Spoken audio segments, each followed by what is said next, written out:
The boomers, we call people born after World War II. These baby boomers were, yes, looking for something small, but they did have specific things in mind when they looked at a car. And oh, by the way, nobody was making it. The car companies needed someone with vision.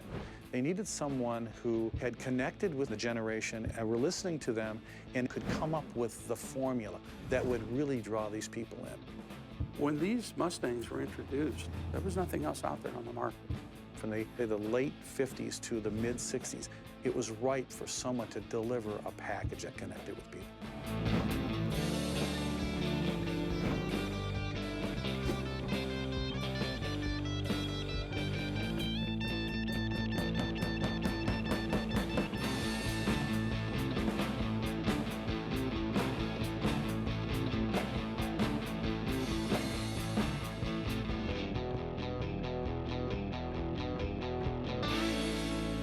At the end of World War II, when our GIs returned from the war in Europe, they brought with them fond memories of sports cars that they had seen and driven. And when they came to this country, they realized that they didn't have a car like that. So there was a demand in the late 40s to build that kind of a car. The late 50s, early 60s were the heyday of domestic auto production. We had big behemoth cars, the large fins, lots of chrome. The car companies were one-upping each other for trying to make something so stylish. But essentially, these cars were very big. They were powered by very large engines, V8 engines. And with gasoline not an issue, it was no problem to own a big Luxo cruiser. So it was quite a change as we entered into the 60s, where young people started to influence purchase decisions. They didn't want Grandpa's big old Chrysler. That's the way they felt in the 60s. So young people were looking for something completely different that was a polar opposite of what was on the highway. The 60s were turbulent. More and more young people really wanted to distance themselves from what they called the establishment. So compacts and even mid-sizes were the only thing they were gravitating to. These baby boomers wanted something they could connect with, and style, practicality, design, price. It wasn't one thing that pushed their buttons. They needed something that would fit all of these little needs and wants all in the same package. They could get some of that in the car market that was out there, but they couldn't get all of it. So they were actually looking for something. The general buying public wanted to be young. So what was happening was that big car, that thing that we grew up on, that big family car, a family wagon, we were starting to migrate away and get into smaller, more stylish, something a little bit more personal. Not something you'd see 30 of them on the road. You wanted something that you personally could connect with. Gentlemen, this country of ours is unique in one very important respect. We're the only nation in the world where practically every family has its own transportation system. In 1960, Lee Iacocca was in a position to become a vice president at Ford. He always had in the back of his mind a 4-seat sporty car concept. And now he was in a position where he could expand on that. He created a committee that became known as the Fairlane Committee, and these were heads of different departments of Ford, and they all operated clandestinely with this little committee because they didn't want Henry Ford to know that they were trying to come up with a new concept car. So they had their meetings at the Glass House up here on Michigan Avenue. But then they decided, well, we're going to do something different. So to do that, they left work, drove down Michigan Avenue to a hotel called the Fairlane Hotel. They would bring carryouts in and work at the conference room from 6:30, 7 o'clock at night, sometimes to 9, 10 in the evening.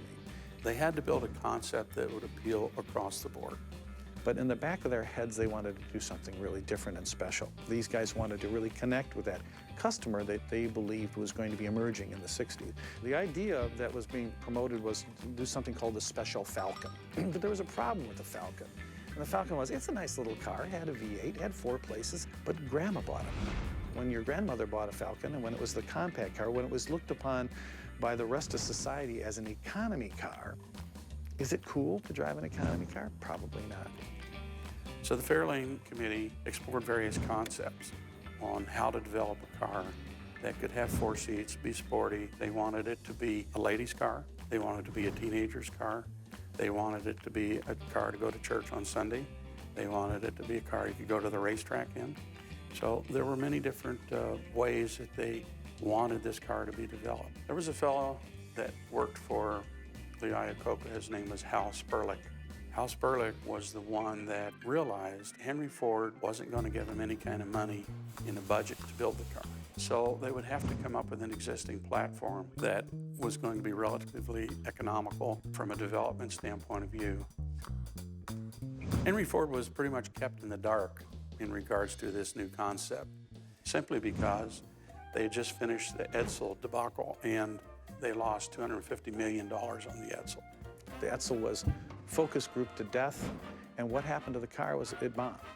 Henry II, who was then put in charge of the company, was very leery of any newfangled ideas.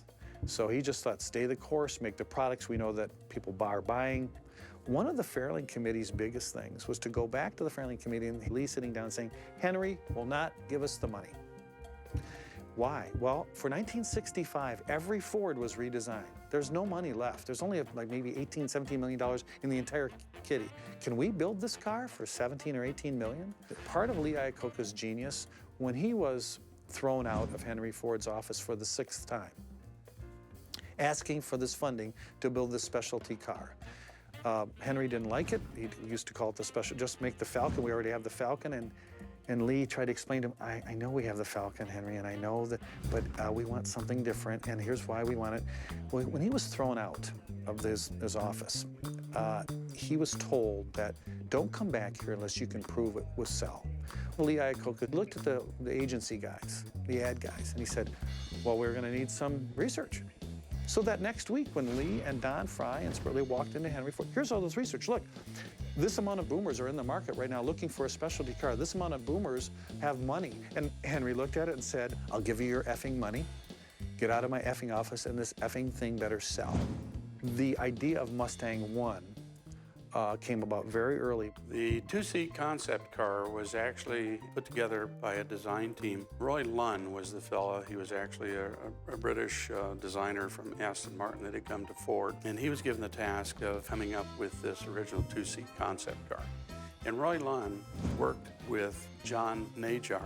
And John was tasked with coming up with something really cool they could build a prototype of, something totally unique, different. One of the young designers in his group was a guy named Phil Clark. Phil Clark was actually an artist who had come to Ford from General Motors, and he provided some input into the design of that car. Because when Phil drove out to California to start his designing career at General Motors, he was driving across the plains and he saw running Mustangs out in the wild, just wild horses galloping. As he was driving along this lonely highway, getting out to California through the mountains, he got to the hotel and sketched a galloping horse.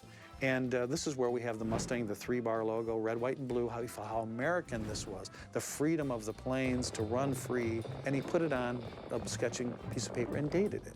They used that emblem on that original Mustang 1. Now, on John Najar's task list was to not only come up with a design, but a name for this design. So John Najar was an aviator. He loved airplanes. His favorite plane in World War II was the P-51 Mustang. The conversation went like this. Bob McGuire said, we need a name for the horse. Najar said, why don't we call it the Mustang? And we'll name it after the P-51 airplane. And Bob McGuire said, no, I don't want to do that because it's too airplane-y. The airplane-y being a symbolism for, no, this isn't going to work. This is a car. Well, then John Najar quickly came back and he said, well, we can name it after the equestrian version of a real horse. And Bob McGuire said, that works, and that sounds really good. Well, they built a couple of these cars. They took it out to the race course, had Dan Gurney drive it in New York. This is the spirit of the wild Mustang, bred into a fine machine. There is only one, but it has spurred inquiry and comment from across the nation and from many other parts of the world. Young people loved it. Oh, how cool is this car? This Mustang won. The Mustang pulls up in front of the Student Union and is engulfed by students who are seeing the car for the first time. As everywhere, they are full of questions. Want to know all about a car they had only heard about. The features of the car are explained, starting with the twin exhausts that go through the rear body shell.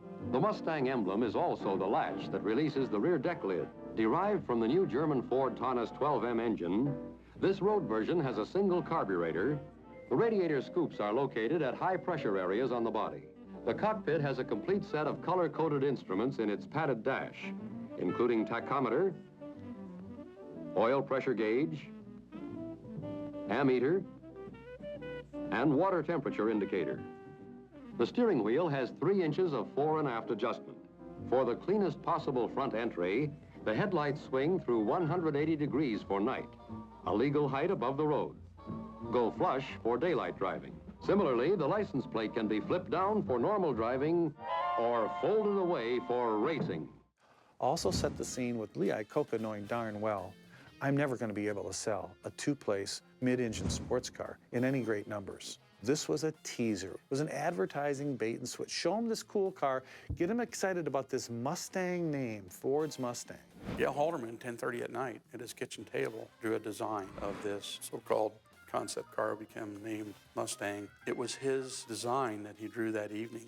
It was posted on the bulletin board next morning, and his boss, Joe Oros, agreed to use that design to develop the car. A lot of people in the design world tried to come up with ideas. Iacocca thought the idea of a competition would be great. He knew darn well what he wanted. He already saw Joe's car.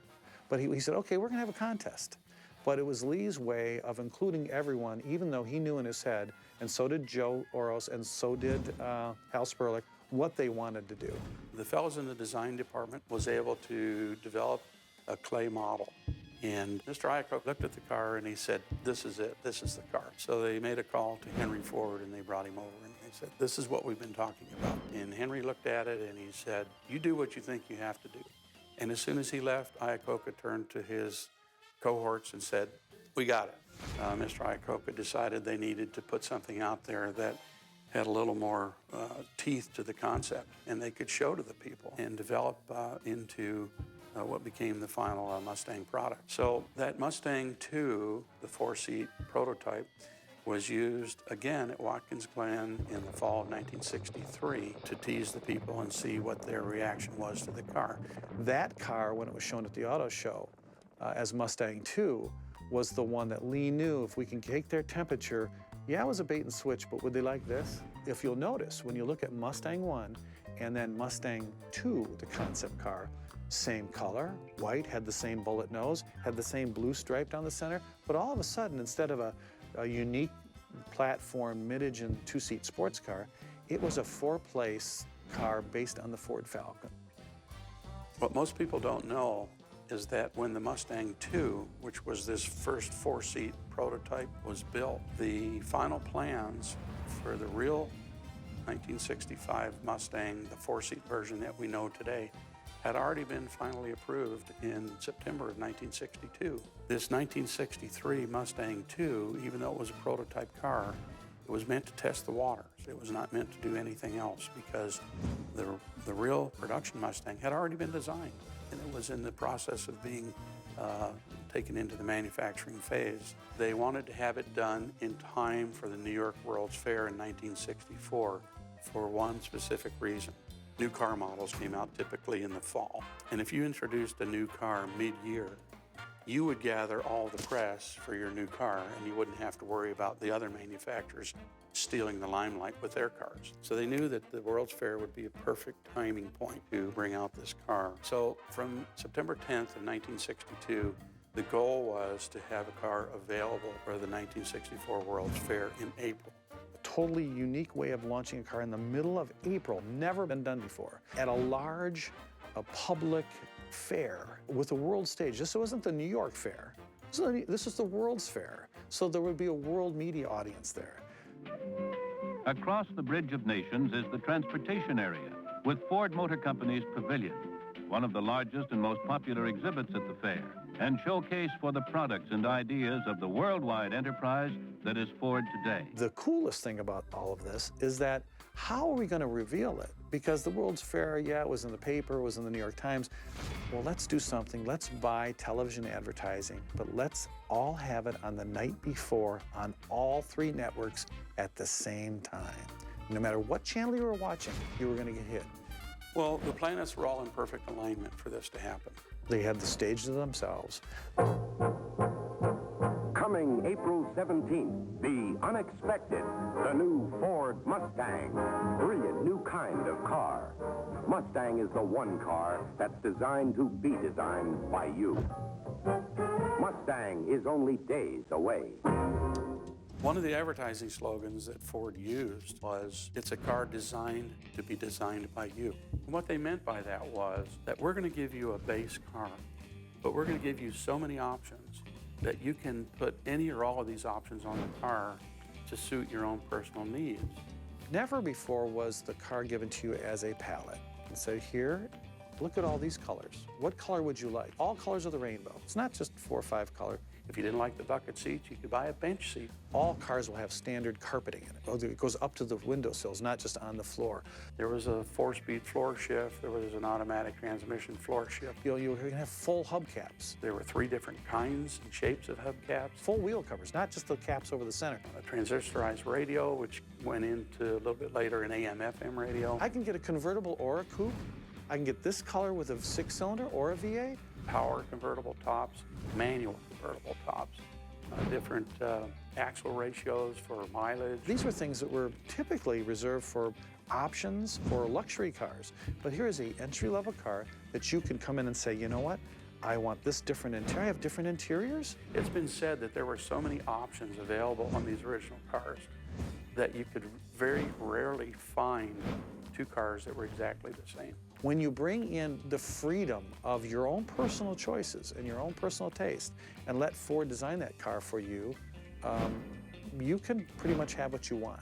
A lot of the advertising that was originally done on the Mustang was aimed at women because women were wanting a car that was easy to handle, economical on gas, and looked good and sporty for them to be in.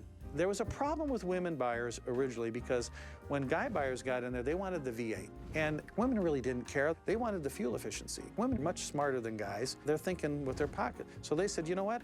I'll buy the 6-cylinder. So the ad guys were asked, can you get women to come in and push the 6-cylinder? They'll buy the 6 if we advertise it. Well, a movie back then, I think was maybe 66, Sex and the Single Girl. So Ford ad guys twisted it, made it 6 and the Single Girl. They wanted to show you that if you're a single girl, get the 6-cylinder, you'll have money, you can go out and look cool, but the 6-cylinder is what you want. There was the thing called the Mustang Pledge. Take the Mustang Pledge. I promise not to buy something that looks dorky. Mustang hit the button because of ad guys. It was something that you could personalize. They thought it was going to be a youth market car, and that's all who would buy it. Boomers. But what they didn't count on is, well, oh, guess what? If you're a bookkeeper and you're 50 years old, you want to be youthful too. Well, wait a minute. If that's so cool, why can't I be cool? These are all classic Mustang commercials. And there was the bookkeeper, the little stodgy bookkeeper guy with the pencil pusher with his glasses. And when he got into his Mustang, he went roaring off and spinning the tire. This was your way to escape your reality and be young and vibrant and good looking, no matter who you were. The boomers, did they love it? Sure, it was a young guy's car, a young girl's car, but everyone loved it because everybody wanted to capture this essence of youth. It was the fountain of youth. When you bring in the freedom of your own personal choices and your own personal taste and let Ford design that car for you, you can pretty much have what you want. Ford, on purpose, launched this car with the convertible and the coupe at the same time because they wanted this choice. But they saw that the cars that really got the GI's hearts beating over in Europe were the Ferraris with the fastbacks, that glass window, those early Ferraris, those Porsches. If we could make Mustang have a fastback like a Ferrari or Porsche and come to market with that right away, that was even cooler than the coupe. The public went for it immediately. It was something that they had been led to the water trough. And when the doors opened, boy, they were ready. They sold 22,000 cars in the very first day. Mustang sales that first year were so phenomenal, it established this is an all-new market. We could not build them fast enough. In the first year, they ended up actually selling 417,000 cars. Everybody flocked to their dealership, and stories of people waiting in line at dealerships for them to open. There's been really nothing like it since. So the reaction was unheard of. Lee had a problem the minute Mustang came out. Mustang had a small V8, a 289, and at the same time, muscle cars were approaching the scene. And the guys from the racing department came in and said, Lee, brakes are lousy for a racetrack. It doesn't have enough power. You have no credibility. Well, Carroll Shelby was a chicken farmer in Texas, and he decided that's just a lousy way to make a living, so he went racing. He had a real knack for racing. So he went over to Ford Motor Company. He said, yeah, I'd like some of your V8 engines. I'm going to put them in these little British sports cars and go racing. And Ford said, what for? He goes, well, I want to beat Corvettes. You want to beat Corvettes? Oh, how many engines would you need? because they had nothing that could beat a Corvette. It was a real sports car. Our Thunderbird was a Luxo cruiser. If you want to beat Corvettes, here's some Ford engines. So Ford delivered these Mustangs to Carroll Shelby's shop out in California, and he took these cars, changed the suspensions, ripped out the back suspension, changed the geometry, completely gutted the engine and made it more powerful, different cylinder heads, carburetor, intake manifold, race headers, stripped out the back seat, no sound insulation, made a pure race car out of these. He called them GT350s. This Mustang that was the secretary's car is now a road course winner. It's a winner on the track. How do you market that? How do you get a race car in the hands of a young professional without him going to a racetrack? Well, you make them and you call them the Hertz edition, and you put them in the rental lot. The GT350H for Hertz. They made a limited number, so now young professionals could go on their business trip and instead of renting the boring sedan, could rent this race car.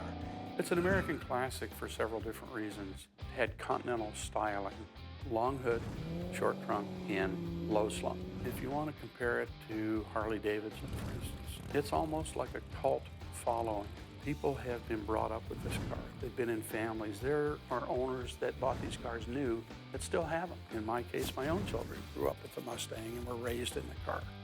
The true significance of this car is that not only is it the first pre-production Mustang hardtop, but this particular car is the one that started the pony car revolution in the United States.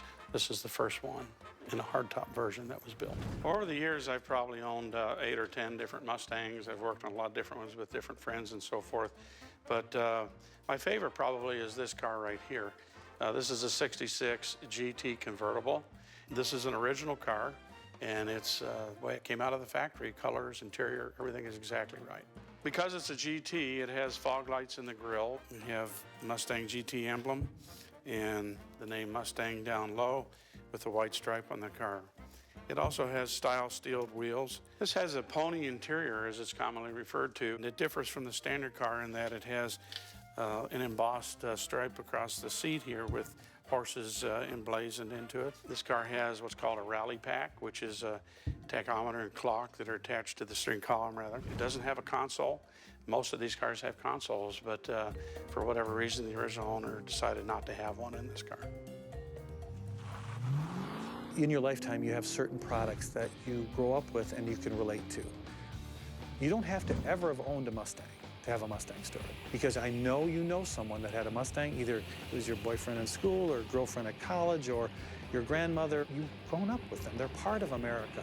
And because this car has somehow connected with us, because it meant freedom, because it meant mobility, which is the key to our freedom, it gives us a feeling of being young and youthful. And for a moment to just let your cares go away and feel the rush of air in a convertible or the power of a V8, because it has such a following, because it's not a car anymore, it's a community of people. It's a way to have a friendship with a product that relates to you on a totally different level. It's a great American product, it's a great American brand. You can still have that freedom, and I still love to be an individual in a mass society, and I think that's why Mustang's so special. This is a 1968 Shelby Mustang GT500 KR. I've owned this since 1971. He had the car in the garage, and we pulled up in his house. There was a work van, there was a date car, and I was like, you got all these vehicles, what do you got in the garage? It was about 6 months before I finally heard what was in there. 1966 Mustang Ford convertible. It's called original candy apple red. It is the original color. I remember when they first came out when I wasn't exactly a kid, but I know at that time I couldn't afford one. I bought this car in March of 2003. Did a little restoration on it in order to get it in the present condition. It's a 1965 Ford Mustang convertible. I bought it 4 years ago in Chicago, drove it home on Route 66 with my dad. It was originally a secretary's car. That was the market. It's the only car I've ever wanted. Read the Nancy Drew book. She had a convertible blue Mustang, so it was fate. My mom and dad went to the opening day to see the Mustang. My dad come home, he comes and calls me up and says, hey, son, we need to go look at one of these new Mustang cars. And I said, what's that? And so he broke out a page of Reader's Digest, which I still have on the wall in my museum in Havasu. And I looked at it, and we went down, and I ordered this car. I paid $2,986 for this car on September the 18th, 1964. It's got 53,000 original miles on it. Well, my son was hurt in a car accident, and he was in a coma for 4.5 months, and I kept telling him that if he ever got to where he could function, I would buy whatever car he wanted. I've always loved old Mustangs. You know, most of them just have stamped ponies on. Around ours, the lights up. Only 500 were ever made. We found it at an auction, and it was really not in good shape. When it was originally built, this car only cost $2,600, and it was the poor man's sports car at the time. You can order almost whatever you want on it. You can get it as bare bones as you want or as nice as you want. People that would drive by or look at your car, well, they know automatically it's a Mustang. There is a recognition. We didn't get it restored until his 50th birthday, and I had a surprise 50th birthday party for him. You know, Lee had it right when he helped with the design of the car. It was comfortable to drive, it's basic. It's just, it'll always be an American icon. Yes, the Mustang turned out to be the kind of car that dreams are made of. For this car was created by engineers and stylists only to prove out the feasibility and desirability of certain new design features. A number of the advanced features represented in the Mustang, along with its performance and handling characteristics, proved out remarkably well. I got involved at a very early age, fell in love with the cars, but being the son of a police officer was really difficult when you become college age to save enough money, walk into a Ford dealership, just need your dad to co-sign, and he sees that it's a Mustang. I've got half the money in cash. All you gotta do, sign on the dotted line, I'm good for the rest. He said, why do you want that Mustang? I said, I want it because it's red and because it's a 4-speed. So we drove out of that dealership with a red 4-speed Pinto.